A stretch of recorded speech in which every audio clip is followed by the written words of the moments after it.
I am unashamed. What about you? All right, so we're back. Jace, I'm still on the road. I see you've made it back home. Oh, I've been home travels. for 2 or 3 days, Al. Now, I've been a bachelor. I've been living the bachelor life. Bachelor? Yeah, I figured. But you know what? Every once in a while, that's not a bad way to go. And then my wife came home last night, and you know what they say? Absence makes the heart grow fonder. So, hey, wow. God designed it. Who is that? And I am enjoying the process. I'm feeling pretty good today. We went teal hunting. Yeah, well, you're at your 50s. Once you hit going like me, going toward 80, it'll just be a little pat on the head and say, hi. That's how fun. Bill, that's depressing. I'm trying to stay positive and represent equality, godly marriages out there that are vibrant. You get a little older, things change. Yeah, no, that is true. That is true. So Zach's with us today. Hey, Zach, coming in from North Carolina. And I'm coming from the great state of Texas. I love Texas. Texans, one thing about Texans, they love their state. I mean, they're proud of it. Yeah. Which kind of makes you proud to visit, you know. I've often said if they ever, you know, because in their Constitution, things get bad enough, like federally, they say in their Constitution, we can just become our own nation. Because at one time they were the nation of Texas before they kind of joined the Union. So I'm like, I tell Texans all the time, if you ever do that, like if we get bad enough, because you never know, take Louisiana with you. We'll come on board. We'll be Texiana, and we'll bring the food and the merriment. You know, we're good for that. And then, you know, we'll just kind of become our own nation. So if that ever happens, I'm on board. So all you Texans out there. We have plenty of weaponry, God and guns. Yep. We got God and guns. We cling to them, which is as hateful, the former president said. Hateful to some, but to us, it's a way of life. Y'all see the audience can see our ducks. That was your idea, Phil. You thought that was a fantastical story today. I thought it needed to be, because we were sitting on one duck, and you see 1, 2, 3, 4, 5 ducks. There's a story. How did you go from 1 to 5? Old Jace. The ducks lit wide on us about 200 yards, and they're just sitting there. I said, we can't get them to come up there around the decoys. We tried all morning. We called at them, and they were just, you could see them, and they were literally just perched up, standing on dry ground, saying, we're not coming over there. Jace has a particular skill set whereby he can creep through a thicket and get up on waterfowl, deer, or whatever. He can do it better than anybody I've seen. So we turned him loose, and he disappeared in the brush. And he said, I'm going to try him at about 80 yards with his full choke gun I have. And we waited to hear the gunfire. Everything was quiet. The ducks were still sitting there. And it took him about 15 or 20 minutes to get set. And then the gunfire started erupting. And the results are on the end of that table. It was a creep. It was a creep slowly. I got 4 out of 5. I'm getting a little old. 4 out of 5. I thought I was going to get 5, but I thought it was. Those ducks came from the Canadian prairies, and they were doing fine until they ran up on old Jace. Now, in the pot they go. Well, after the last podcast, Beth, who we just hired, she moved from Dallas, who's one of our producers. She called me and said, I hope I haven't offended your uncle. And I'm like, oh, no, what happened? She said, well, after the show, he hands me the ducks and says, here, you take these home with you. And she was like, I don't know what to do. What do I do with this?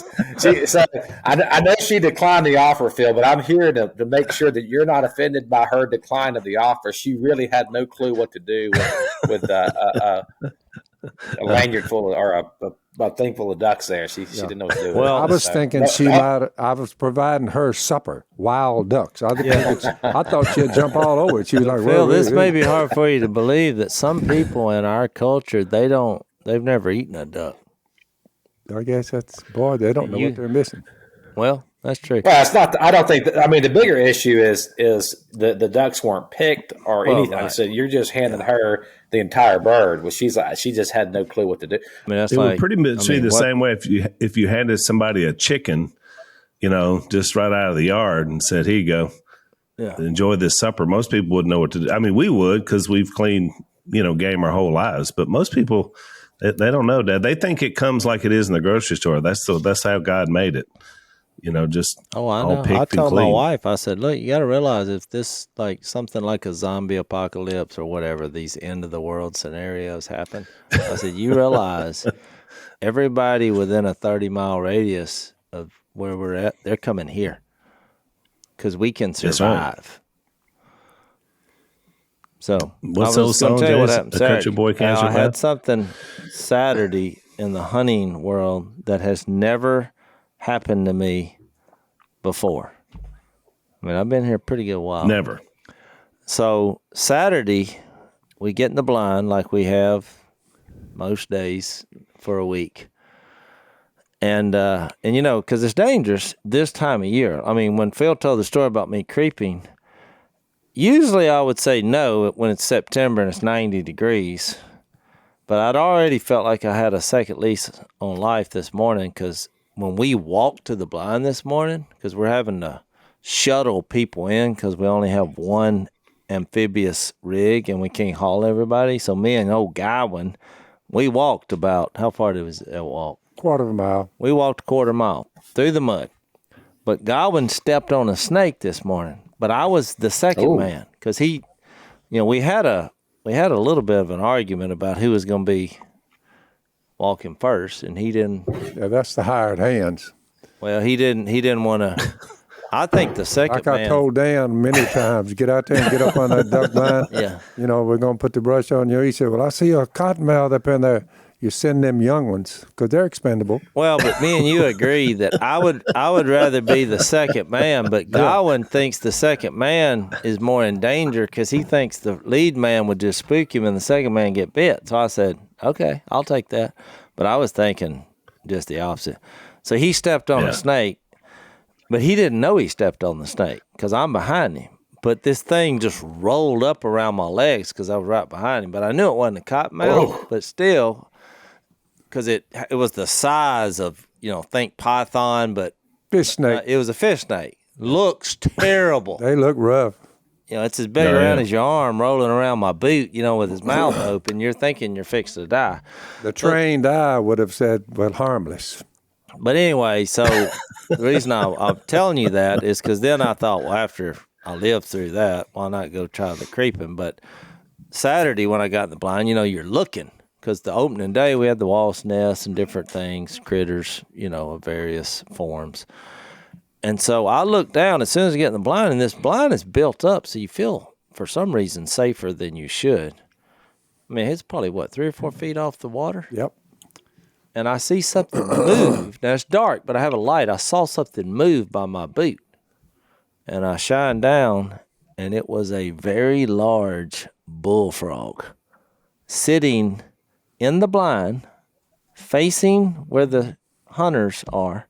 He was just sitting there. Of course, I was thinking, how did he get in here? Because we were just there the day before. He wasn't in there. So then I went into frog catching mode. So I got my hand up, kept the light, and caught him. Phil saw it. Then we had to figure out, I put him in my pocket at first, but about 5 minutes into that, I was like, this is not going to work. But it was just, the rest was gravy after that. We actually had a pretty good hunt. But I'm like, I'm taking this frog home, and I'm going to eat this frog. And Phil and Godwin said the same thing. They're like, boy, if you had 7 or 8 of them, you'd have something. But I said, but I got one. And so what I did, Phil, was I cooked that frog, and I savored every last morsel.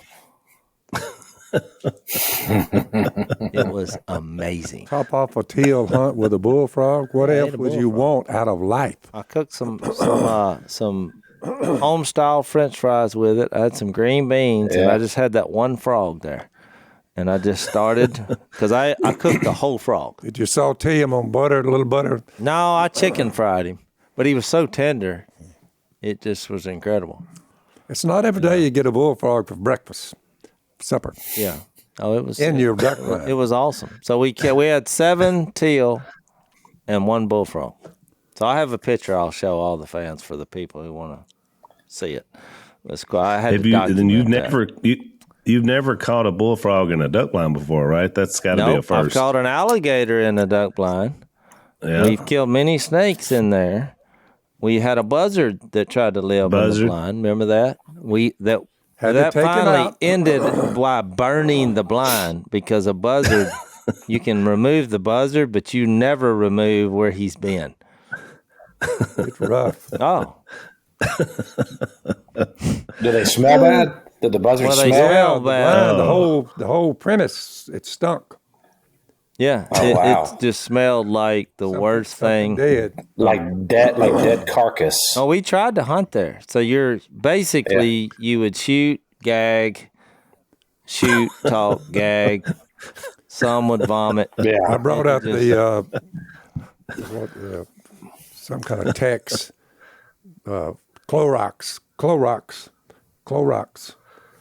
kill the microbes. It's rough. But it still stunk. Oh, yeah. You can't, I've never seen stink that can't be taken care of. It just, Eradicated. There was nothing you could do. Yeah, it eventually, no matter what you poured on it, it came back. You couldn't get rid of it. Yeah, So it's you had hard to burn it. You had to burn it in the We end. burned it.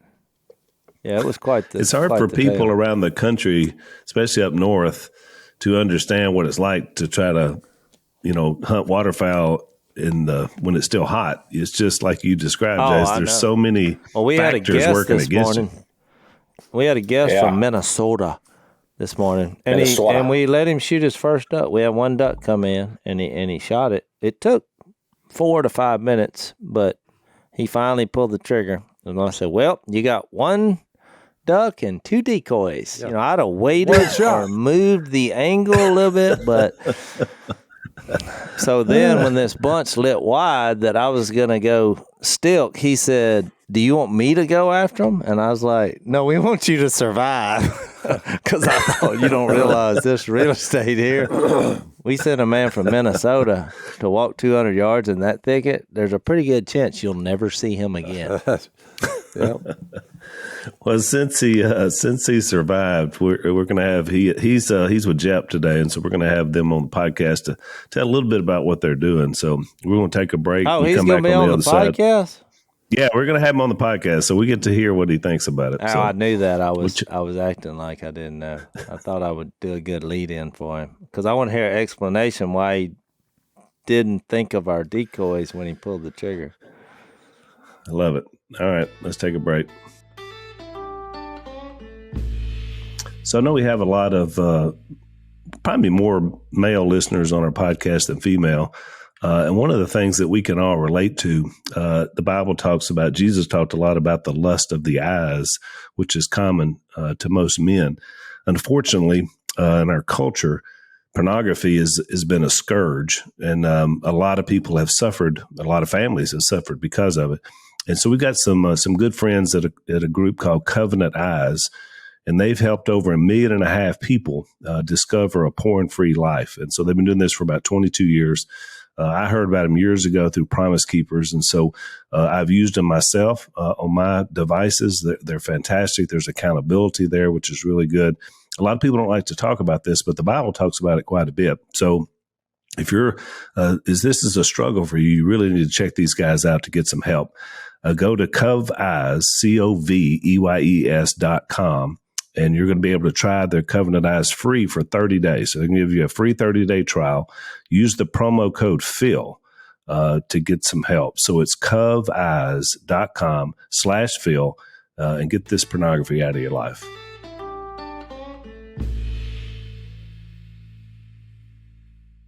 All right, so we're welcoming to the podcast. Yep. I'm not real sure why you're here, but I'm sure you'll let me know. And we have Thanks for that welcome. we have our man from Minnesota. Yeah, we got to get your real name because now you have become known in the whispers of the duck lair as the decoy killer. Yes, well, Kevin from Minnesota originally, now from Chicago, where we don't get a whole lot of ducks flying over, but yeah, it was delightful this morning. Yeah, maybe you can introduce this concept to Chicago because I heard there's a lot of guns there, so maybe they could get into hunting ducks, which would be way better than people. It would be. Yeah. So, are we going to go ahead and... Jace, that's the first time I've ever heard a duck hunt described as delightful. I love it, Kevin. You are raising the bar of Unashamed Nation. Thank you for that. I appreciate it. Hey, Kevin is 100% one shot, one kill. I was impressed. There you go. Oh, it was impressive. Now, it took a while. So what were you thinking during... What was the... How come it took so long? What he said, I got 3. And I said, no, 2 of those were decoys. Oh. It's hard to tell. You all have those fancy decoys that move in the water and create all this. So to sort out which ones are real, which ones are fake, it's tough for a newbie like me. Look, and he just put the old kill them all. He asked beforehand, he said, what if I shoot a decoy? I'm like, it's fine. And he did it. It's called in the duck world a ground swat. Ground swat. Shooting the duck so, Dad, on the water. How much are decoys these days, Dad? Do you know? What did our man here's what cost happened. you? He Kevin from Minnesota walked in and saw me giving Phil some money for some diesel, which Phil was like, where's the rest of it? I was like, that's all I had. Then I took him through that story about the widow lady giving all she had on her.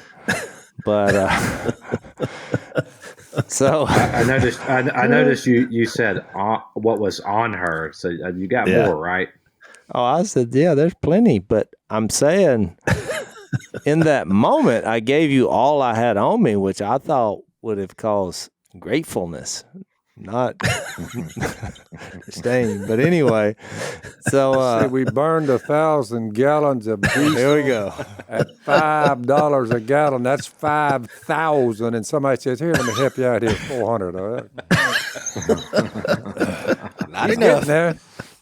Stock market's down this week, I guess. Yeah, it's down. It's been down for about 10 Baby months. steps. Yeah, I know it. But you always take the 400 with gladness. So, which then led to a discussion of how did Phil say that? Because he said, no, when you shoot 2 decoys with 1 duck, what did you say? It cost us. Phil said, It cost us. A little bit of glue on you find the holes that the bird shot makes a hole in their head, or a little bit below water level, they'll start sinking, they turn over. So, but you can take a little glue and we can patch them up, But I've seen many decoys shot in my duck hunting years. Well, you saw 2 this morning. Saw 2 this morning. Yep. Is this getting awkward for you? Or? It's all right. I'm happy to be the fall guy, but maybe the 10th or 12th time I want to shoot a bunch of these real ducks. But yeah. Now you look, I will say this. Most people, when they shoot a duck for the first time, they miss. That's right. And that did not happen in your case. So that is something to be proud We're of. dead on. Yeah, dead on. We just usually wait, and nobody gave you instruction for them to swim past the decoys, and then you can shoot. Because he had no chance of leaving. Because if he had jumped up, we'd have shot. It's over. We were giving you Some duck hunters won't shoot them sitting on the water. They spook them and they get up, shoot them flying. They think it's not sportsmanlike, but Phil came up with a good point that I believe in, and he concluded that a duck tastes the same whether it was shot flying or sitting. There's no difference. Well, we'll find out. Yeah. This would have been a real helpful conversation to have this morning before I knew all this. Well, welcome to our family. We say that Kevin every is day. finding out in the Robertson family. Kevin, you've heard the story about the people that just throw people out of the boat. The kid, and said, "This is the way you learn how to swim." That's basically what we do for everything. So whether it's hunting or whatever, you learn you learn on the fly. Kevin, So we're giving you a hard time, but my first duck hunt, nobody explained anything to me. They had me aboard. I jumped up on the board They said, shoot him. And I saw there was one flying in. Now, they didn't let it sit on the water. But when I looked up, I said, well, there's 1,000 just sitting here. Of course, they were all decoys. So I just started shooting everything. He was young. Well, I was young, like but 6 there was years no old. explanation at all. So that's, we're kind of giving you a hard time, but we all have to go through it. So go ahead, Al. Jace, Tell us what we're doing. Jace, I remember when you were. I remember. I don't know if it's the first time you ever shot, but I remember we were up there in that Moss Lake blind, and you shot a 12 gauge, and you were little. I mean, you were probably like 5 or 6 years old, and it kicked you so hard, you fell back over the bench. Do you remember that? I mean, yeah. like you literally I looked went up at the it was sky. like Yeah. it was like something from a movie. Like it kicked him so hard he just went back into the back of the blind. I'll never forget I remember that. I was staring up at the sky, and Phil said, "What happened?" And I said, "Did I get him?" Because once I pulled the trigger, that was the last thing I saw. I'll never forget that from my life. So Jeff, so other than the hunt, welcome Kevin, by the way, to Unashamed Nation. But tell us a little bit about Kevin and how you guys met and what you guys do, because y'all work together for All God's Children. Yes. So we actually met on a plane to Bogota, Colombia. And I hadn't met him, but I'd heard they hired him, and he's kind of my boss. And then I'm on the plane, and he comes walking up, and he's like, "Hey, Jeff, how's it going?" And when I saw Kevin, I immediately thought, "Oh, crap, he's some kind of tax guy. Did I pay my taxes?" Like, I thought he looks like a tax collector to me. But then he was like, "No." If I'm on a plane headed to Bogota, That's Colombia, I'm not. That's when I the would tax think guys get you. drug dealer, or I wouldn't be thinking tax collector. I assumed tax collector. I was like, "Oh, shoot," or some kind of Was subpoena he wearing for like a something. black suit? What was it? No, he was made you just think really tax collector? nice looking, just way nicer looking than me. And he knew my name, and I was like, "Oh crap, we went round into something." You just described like 40 people on the plane. Of course, they look Do you nicer think than you're you. having tax issues? 'Cause No, nothing I like just was scared. He scared me. soul coming out in front of a public audience. I pay my taxes. I just thought maybe this time I didn't. I don't know. Like something. But now But we've you been in a do duck realize blind all that- morning. you- We're not looking like You tax do guys. realize that you're famous and people know your name. Like there's a lot of No, people that know your name. That I you- get it, you but don't he know was that. like extra friendly, like we're friends, and I was like, "Oh my gosh, what happened here?" But then I found out, gotta I be was the like, tax "Oh, man." you're with All God's Children. What's up, Yeah, buddy?" somebody hollers my name out that I don't know every day. No, he didn't holler. He They walked say, up. and was like, Jace. I don't make eye contact. I just put my hand in there. I got it. It was different, but yes, we met. So what exactly is All God's Children, if you had to explain it? We Just out of the country or in the country, or is it both? both, but they were adoption agency for 30 years. Then we started getting into orphan care about 6 years ago, and so that's where we were going to Colombia for orphan care. So I mean, what I'm doing in my real life right now, y'all are doing as a global mission, right? We're So taking is it a kids. lot of aborting children going on where y'all are, and you can't help them because they take their life? Is it a lot of that, or these at least the women are having the children, but evidently they're finding who's going to take care of them? right. Yeah, back in the day, we did have a lot of orphanages. They were called Hannah's Hope at that time. But we found out it's a lot more complicated situation today. And so we've transitioned to be a more holistic orphan care ministry. Not so much direct service, but more trying to prevent children from ending up in orphanages, and then also helping to care for those who are transitioning out, and also helping to change the policies of government. So you line up, I guess, primarily women, maybe mothers that have children, but you line them up. You're what are you saying? These children need a mother and father, basically. Is that what y'all?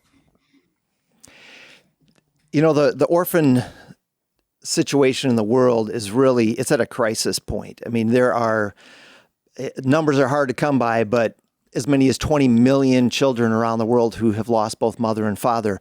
What we think is as many as 8 million of those are living in institutions. And so that is a big number. I mean, think about that. That's probably 1.5 times the whole population of the state of Louisiana. Mm-hmm. That is a lot of children. And so the country that we've focused on, we're in 12 different countries around the world, but more recently we've had some fantastic headway in Ethiopia, where there are over 600,000 children who are not in orphanages necessarily, but just living on the streets. So that's I've been there. It's crazy. Man. So how young are we talking? How young are these kids living on the street? I mean, little bitty kids. I mean, like you can see year-olds come up and just grab onto your legs, and I mean, how are they making it? They're not. I bet a bunch of them don't. They don't. Yeah. Exactly. Hang on. Let's take a break.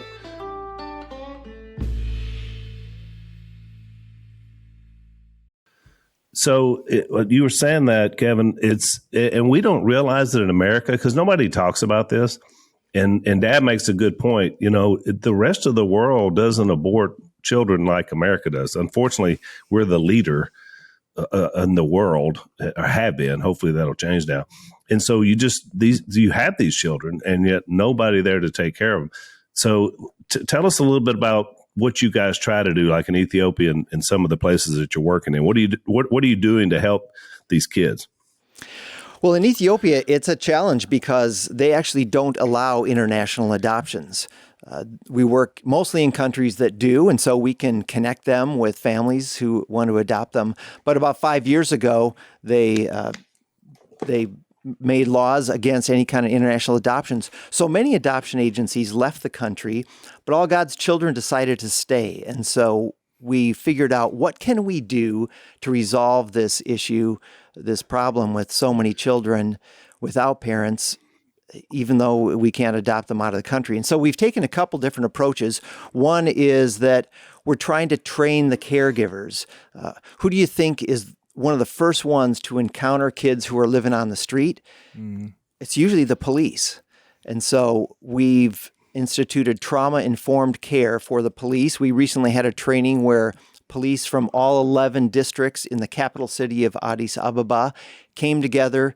They heard this training. They were so thrilled with it that we have another training coming up next month with over 300 police, government officials, other nonprofit organizations, all to learn about how do you engage with these children who have been so traumatized. Mm-hmm. Okay. That's tough work. Well, it takes me back to, Dad, it makes me think about James 1. You know, it says, religion that God our Father accepts as pure and faultless is this, to look after orphans and widows in their distress. And so, I mean, you think about it, I don't know that there's a better calling to try to do that, especially to engage where you can't. Normally you'd go in and we immediately think adoption, but what if that's not an option? So what you guys are doing, Jeff and Kevin, really is, I mean, pure and faultless religion, according to James. What kind of government does Ethiopia have? Is it a socialist government or a pseudo-socialist, communist? I'm not real sure. Dictatorship? I mean, I think it's kind of corrupt. I mean, in a lot of ways. I mean, you know. And yet we've had opportunities to build relationships with government officials. In fact, the Minister of Women's and Children's Affairs has been in communication with us because they've seen what we've done these past 5 years, even though they don't allow international adoptions.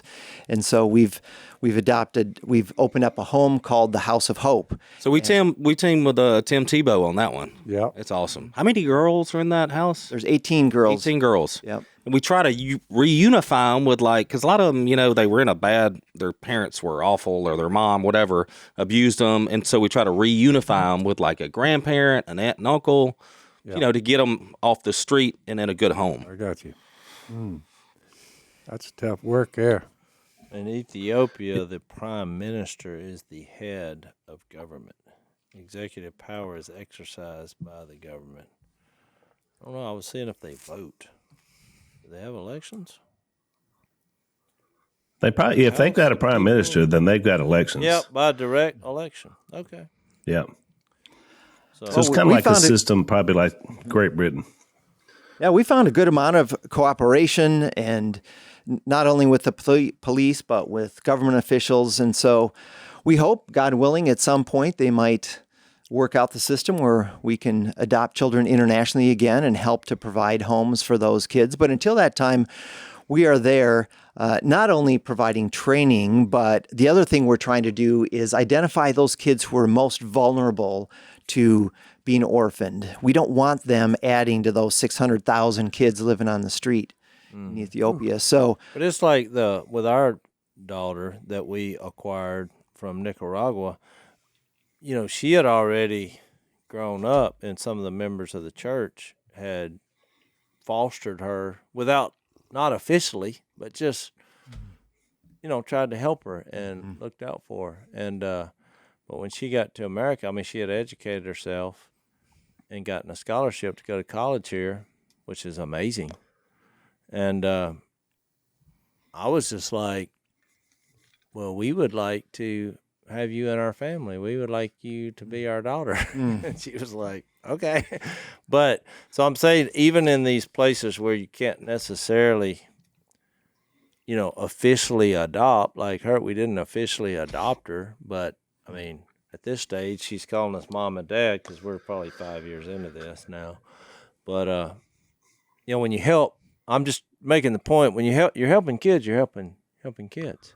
Yep. And, Jace, what's so amazing about that is we just spent 3 days with her in D.C., and so, we were speaking at this church, and so Lisa and I are like, our niece Karina's here, and I'm introducing her to the crowd. Everybody's cheering, and she is our niece. And like you said, she's not officially anything, but she's part of our family, which is amazing. It really is just that if everybody does something, Well, it's beautiful because we have something in common, that we both were adopted by the Lord. And in the first conversation, she brought that up. It was like, we all have a Father in God. And I was like, well, somebody had shared that with her at some point, and that really resonated.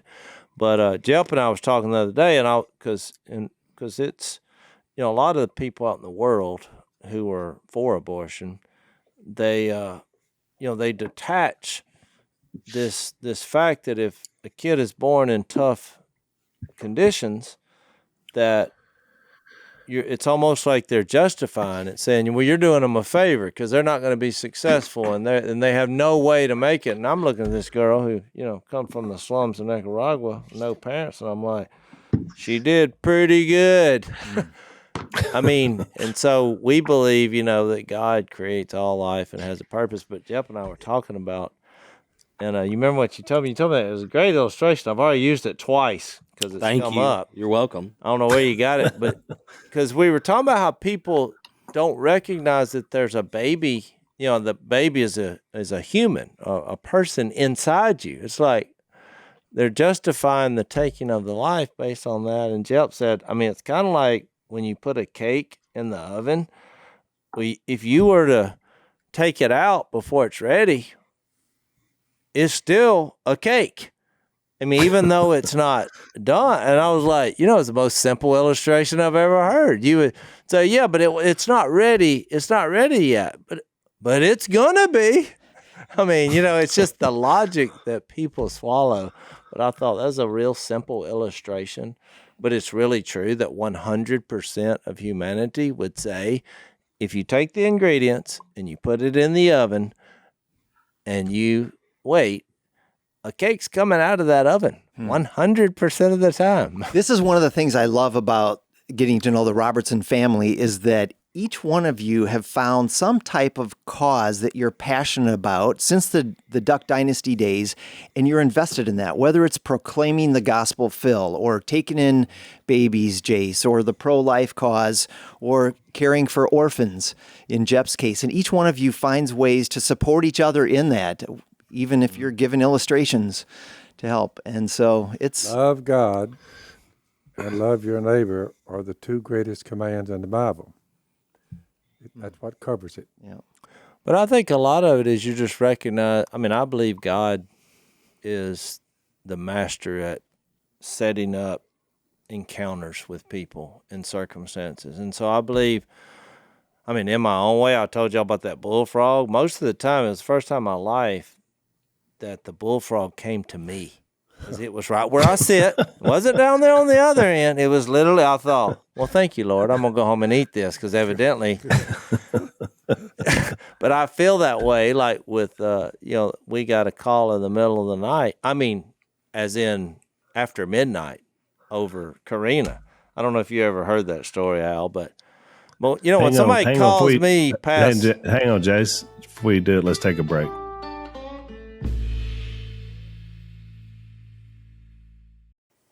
When somebody calls me past midnight, it's either a wayward brother or sister who's drunk, or it's something God has sent our way. And it was, the story started like, there's a civil war in Nicaragua. That was the first of the story. There's a girl with nothing stranded in Costa Rica. She has a visa to get to the U.S.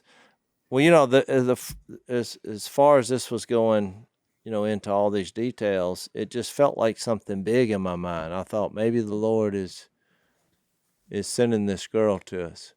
And even then I was a little pessimistic about it, but when she got there a couple of days into it, I was like, oh yeah, this is it.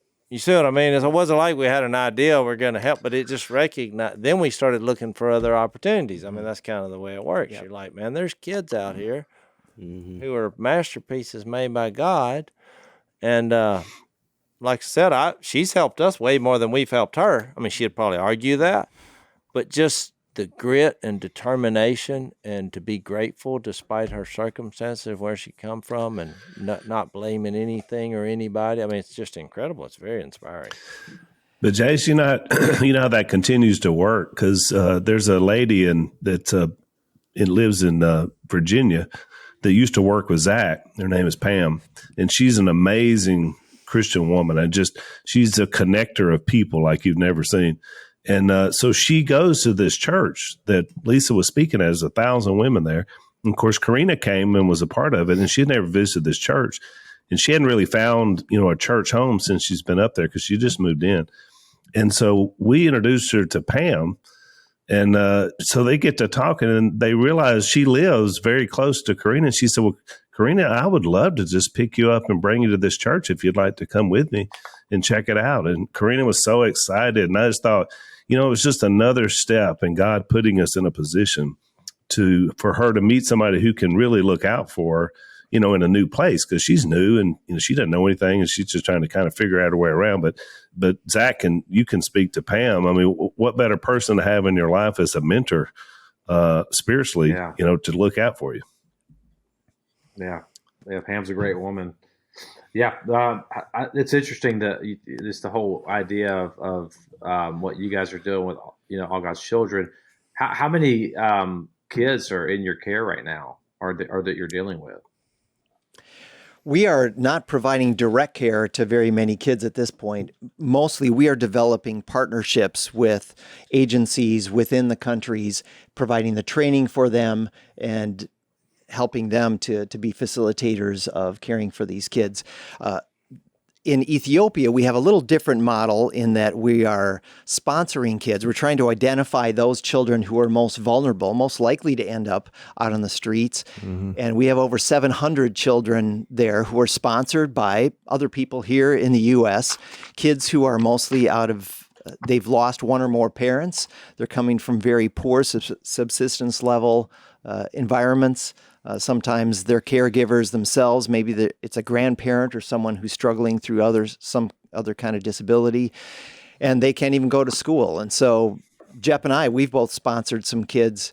Yeah, I sponsored 6. And when I went to Ethiopia, we went and they gathered all up. They came from towns from all over for us to give them the money. This dude, it's hard for me to tell this without crying, because it was the craziest thing. I didn't notice it at first. It was grandparents, and this girl was so sweet. The grandma kept kissing my hand, and she was like, "Oh," and she was telling me thank you in Ethiopian, just kept saying it over and over, and I was just like, oh, "Thank you," I was just kind of blown away. And I looked down at the grandpa's feet. His feet were backwards. Like, I don't know if that makes sense. Like, he could walk, but his feet pointed the wrong way. And and he also started grabbing my hand, and I asked the Ethiopian guy, I was like, where did they come from? He was like, 3 miles away. That guy walked with those messed up feet, but they were so happy that their granddaughter had a chance, and she was doing great in school and was doing amazing. And like her parents, she didn't have them. And it was just, it blew me away that like how handicapped this guy was, but so thankful. And the grandma was so thankful. And I was like, man, we're making a difference here. It was incredible. Wow. Yeah. And these children, go ahead, Al. Go ahead. No, I was just going to say, tell folks. There's a time delay, so this happens. So just go ahead, Kevin. You go. Kevin, I was going to get you to tell folks how they can help if they want to assist you guys. Well, the children who are available to be sponsored in Ethiopia right now, I looked on the website last night. We have 111 children who are waiting for sponsors. And in fact, I went on the website with 2 of my granddaughters. I thought this is a great way for me to teach my grandkids about how to care for the world. And I said, hey, why don't each of you look through these pictures, read a little bit about these kids, and each of you choose out one child that we should sponsor. So my 6-year-old granddaughter, Peyton, she looked through and she wanted me to read about each of these profiles, and she chose the child who was from a very impoverished area, a 6-year-old little girl, and she looked like she had been through a really hard time, was not wearing very nice clothes, and her head was shaved, and she assumed, well, her parents probably can't even afford to buy shampoo, so I want to sponsor this little girl. My 4-year-old granddaughter, she looked at a picture and she said, I want to sponsor this girl because I like her pretty red shirt. So whatever the reason, whatever the motivation, it's a way to show them that there are other kids around the world who really depend. They cannot go to school unless they have sponsors like us. So yeah, on the All God's Children website, we have those kids listed, and Unashamed Nation can go there. It would be fantastic if many of those 111 kids were sponsored and could start going to school and start having regular meals and don't end up on the streets. Yeah. There you go. I love it. Well, thank you guys for what you do. And it's great. You said it perfectly, Kevin. Our family was dedicated to Christ and mission and ministry before the show ever came along. And this just gave us an opportunity to do even more of that, which is a great blessing. So it's great to meet you. I know when you come back, you'll bring some decoys with you. I'll tell you this. You know where the world's largest bullfrogs are? Where? Ethiopia. They're there. No kidding. So look into that next time y'all there. I almost went down there just to check it out. But now it's a good excuse if you could check it out for me while we're helping the kids now. Let's keep our priorities. But let's look into that. Jeff, next time we're there. Yeah, let's work I'll in a tell you bullfrog this: hunt. do not eat the lettuce. Let me tell you something. There's stomach bugs, and there's Ethiopian stomach bugs. Don't eat lettuce. I thought I was going to eat the lettuce. Yeah, don't eat the lettuce. I think you can probably eat the frogs. All right. Well, we're going to take a break. Thanks, guys. It's good to meet you, Kevin. Thank you.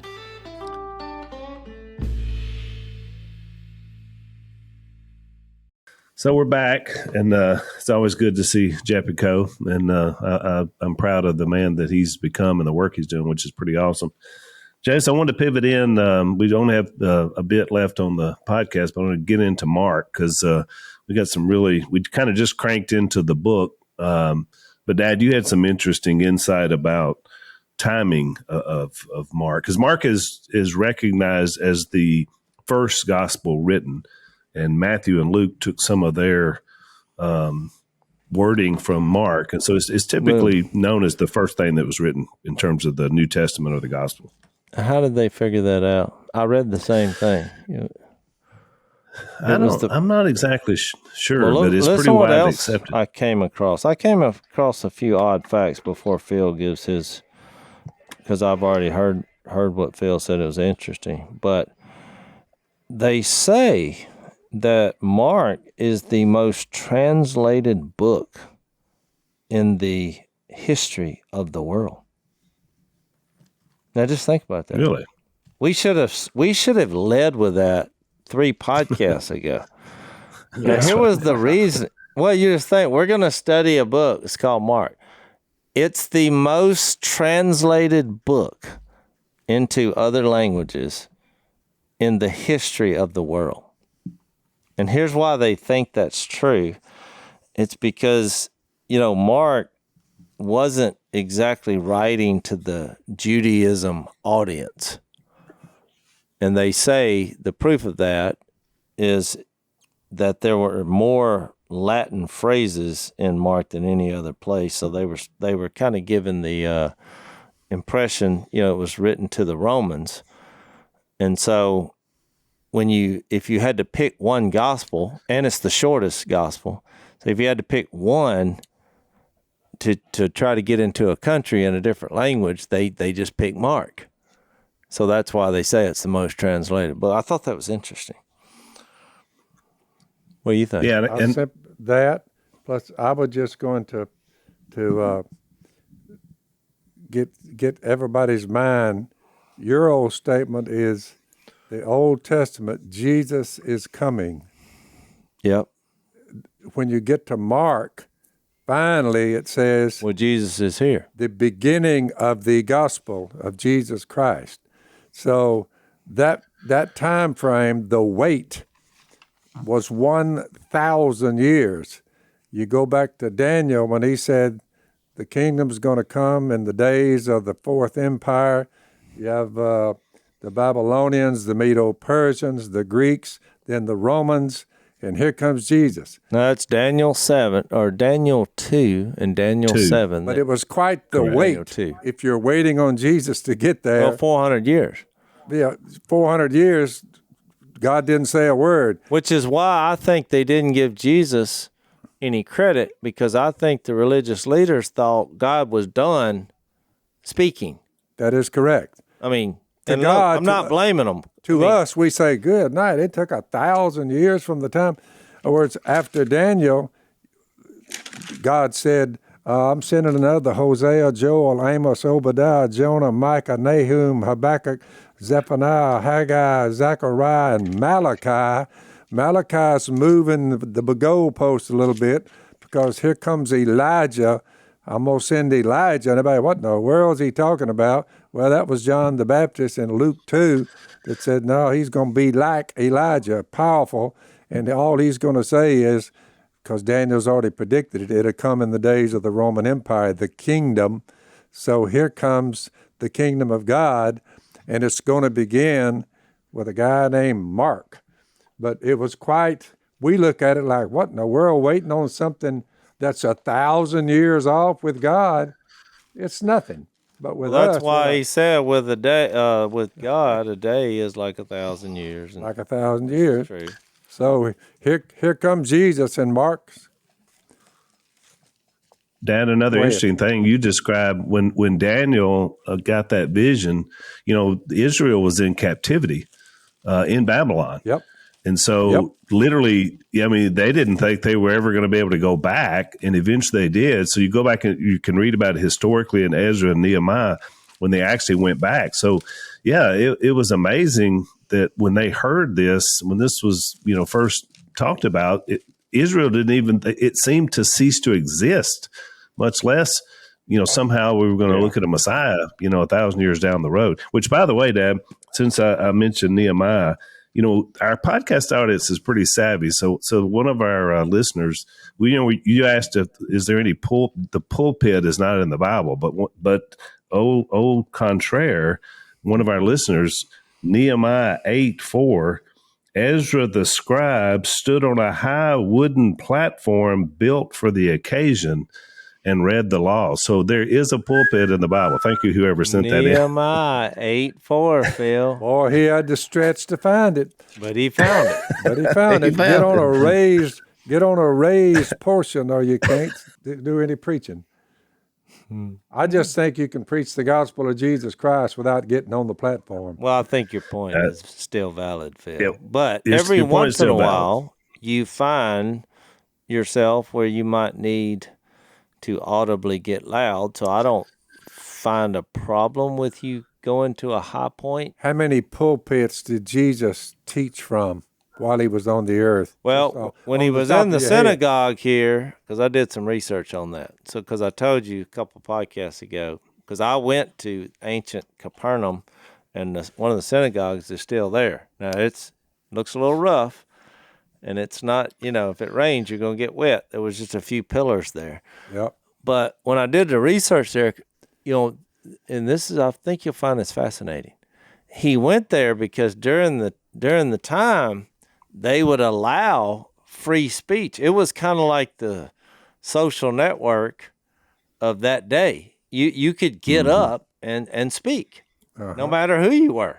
Which you're proving my point.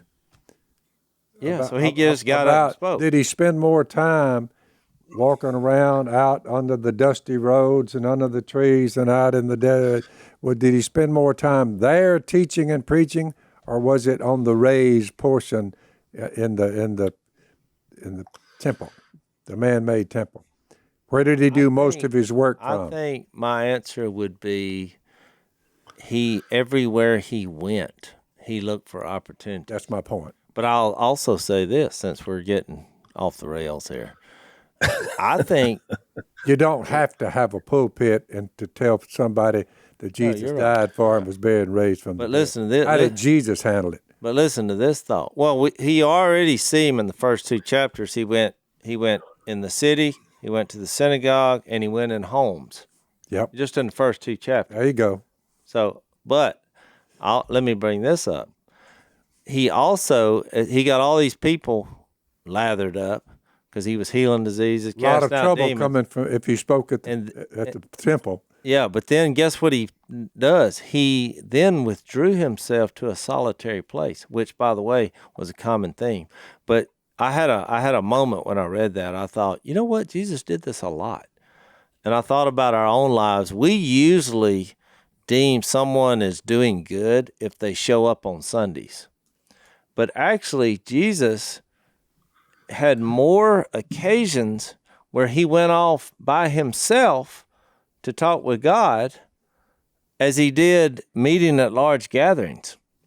So I think yes, the importance. I think we should make a point of that. That's my point. You should look in your life and say, you know what? Am I spending more time, alone with God? Because you can't fake that. If you're out, it shows your humility and it shows your sincerity, and your faith is really being shown there. Because if you went out to a solitary place and spent 2 hours talking to God, why would you do that if you didn't believe he was there? Yeah. That'd be a thin line between being insane or a true believer. Yeah. Yep. Well, hang on, Zach. We're out of time. We're over. So we want to pick this up and talk a little bit more about it in the overtime. So we'll see you. I thought we were just getting started here. No, we are getting started in overtime. See you there. Thanks for listening to the Unashamed podcast. Help us out by rating us on iTunes. And don't miss an episode by subscribing on YouTube, and be sure to click that little bell to get notified about new episodes. And for even more content that you won't get anywhere else, subscribe to Blaze TV at blazetv.com/unashamed.